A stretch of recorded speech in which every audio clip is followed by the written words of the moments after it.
ಇನ್ನು ವಿಮಾನ ಕೋಲಾಹಲ ವಿಚಾರಕ್ಕೆ ಬರೋಣ. ಈಗೇನೋ ಒಂದಿಷ್ಟು ಅಪ್ಡೇಟ್ ಬರ್ತಾ ಇದೆ. ದರ ವಿಚಾರದಲ್ಲಿ ಇಂಡಿಗೋ ವಿಮಾನಗಳ ಹಾರಾಟದಲ್ಲಿ ವ್ಯತ್ಯಯವಾಯಿತು. 5 ದಿನಗಳಿಂದಲೂ ಕೂಡ ಪ್ರಯಾಣಿಕರು ಪರದಾಡ್ತಾ ಇದ್ದಾರೆ. ಇತರೆ ಏರ್ಲೈನ್ಸ್ಗಳಿಂದ ದುಪ್ಪಟ್ಟು ಟಿಕೆಟ್ ದರ ಏನು ತಗೊಳ್ತಾ ಇದ್ರು ಅದಕ್ಕೆ ಬ್ರೇಕ್ ಕೊಟ್ಟಿದ್ದಾರೆ. ನೂತನ ಟಿಕೆಟ್ ದರ ನಿಗದಿಯನ್ನ ಕೇಂದ್ರ ಸರ್ಕಾರವೇ ಮಾಡಿದೆ. 500 ಕಿಲೋಮೀಟರ್ವರೆಗೆ 7,500 ರೂಪಾಯಿ ಟಿಕೆಟ್ ದರವನ್ನು ನಿಗದಿ ಮಾಡಿದೆ. 500ರಿಂದ 1000 ಕಿಲೋಮೀಟರ್ವರೆಗೆ 12,000 ರೂಪಾಯಿ ಟಿಕೆಟ್ ಅನ್ನ ದರ ನಿಗದಿ ಮಾಡಿದೆ. 1000ರಿಂದ 1,500 ಕಿಲೋಮೀಟರ್ವರೆಗೆ 15,000 ರೂಪಾಯಿ ನಿಗದಿಯನ್ನ ಮಾಡಿದೆ. 1,500 ಕಿಲೋಮೀಟರ್ಗಿಂತ ಹೆಚ್ಚು ಆದಲ್ಲಿ 18,000 ರೂಪಾಯಿ ನಿಗದಿ ಮಾಡಿದೆ. ಎಕನಾಮಿಕ್ ಕ್ಲಾಸ್ ಟಿಕೆಟ್ ದರವನ್ನ ಕೇಂದ್ರ ಸರ್ಕಾರ ನಿಗದಿ ಮಾಡಿದೆ. ಅಂದ್ರೆ ಇಲ್ಲಿಂದ ದೆಹಲಿಗೆ ಹೋಗಬೇಕು ಅಂತಂದ್ರೆ ನಿಮಗೆ ಸರಿಸುಮಾರು 18,000 ಬೇಕು. 18ರಿಂದ 20,000 ಟ್ಯಾಕ್ಸ್ ಎಲ್ಲ ಸೇರಿದ್ರೆ 20,000 ರೂಪಾಯಿ ಫ್ಲೈಟ್ ಟಿಕೆಟ್. ಇವಾಗ ಸಾಮಾನ್ಯವಾಗಿ ಒಂದು 2-3 ತಿಂಗಳು ಮುಂಚಿತವಾಗಿ ಬುಕ್ ಮಾಡಿಕೊಂಡ್ರೆ 6,000-7,000 ರೂಪಾಯಿಗೆಲ್ಲ ಸಿಗುತ್ತೆ. ಈಗ 500 ಕಿಲೋಮೀಟರ್ವರೆಗೆ 7,500 ರೂಪಾಯಿ.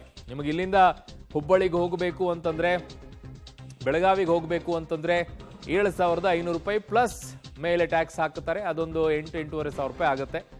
500ರಿಂದ 1,000 ಕಿಲೋಮೀಟರ್ ಆದರೆ 12,000 ರೂಪಾಯಿ. ಅದು ಒಂದು 13,500-14,000 ರೂಪಾಯಿವರೆಗೂ ಬರುತ್ತೆ.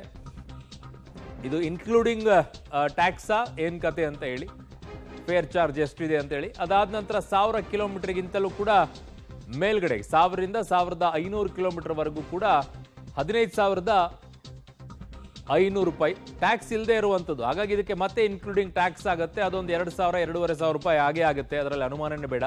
ನಿಮ್ಗೆ 1,500 ಕಿಲೋಮೀಟರ್ ಮೇಲ್ಗಡೆಗಿದ್ರೆ 18,000 ರೂಪಾಯಿ ಅಂತೆ. ಅಂದ್ರೆ ಇಲ್ಲಿಂದ ದೆಹಲಿಗೆ ಹೋಗ್ಬೇಕು ಅಂದ್ರೆ 18 ಪ್ಲಸ್ ಒಂದು 2,500-3,000 ರೂಪಾಯಿ 21,000 ರೂಪಾಯಿ ಕೊಡಬೇಕು. ನಾರ್ಮಲಿ ನಿಮಗೆ ಸಿಕ್ಕಾಪಟ್ಟೆ ರೇಟ್ ಇದೆ ಅಂತಂದ್ರೂ 10,000-12,000 ರೂಪಾಯಿಗೆ ಅದು ಸಿಕ್ಬಿಡುತ್ತೆ ಟಿಕೆಟ್ ಎಲ್ಲ.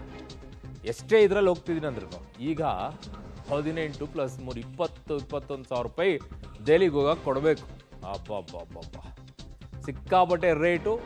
ಈಗ ಇವರೇ ಇಷ್ಟಿಟ್ಟಿದ್ದಾರೆ ಕೇಂದ್ರದವರು. ಅದಕ್ಕಿಂತಲೂ ಮುಂಚೆ ಇವ್ರು ಎಷ್ಟಿಟ್ಟಿದ್ದಾರೆ ಅಂದರೆ 60,000, 70,000, 80,000 ಈ ರೀತಿಯಾಗಿ ಇಷ್ಟ ಬಂದಂಗೆ ದರ ನಿಗದಿ ಮಾಡಿದ್ರು.